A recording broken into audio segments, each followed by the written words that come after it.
setmana el videoblog parla sobre educació, un tema molt important per a tots nosaltres, un tema també vital per al blog.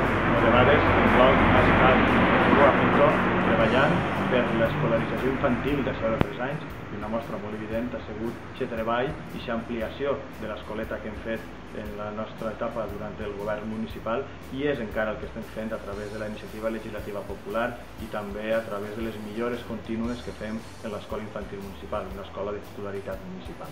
Però no només de l'escola municipal infantil volem parlar també de formació contínua, formació per a treballadors, perquè és molt important estar format durant l'etapa educativa obligatòria, però no és menys important estar format allà de la teva vida laboral. Per què? Per diversos motius, i un molt important, sobretot, és el motiu de poder-se adaptar a les noves situacions laborals, a les noves demandes de mercat, i així poder tindre molt més fàcil l'adaptació al món laboral que puguin tindre qualsevol treballador i treballadora actualment de l'Olleria. En aquest sentit, el blog continuarà treballant conforme ho està fent.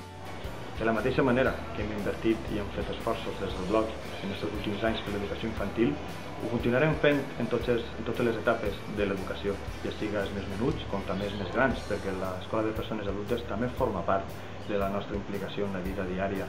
Creiem que les persones no tenen un moment concret per a educar-se, sinó que és una etapa formativa al llarg de tota la seva vida.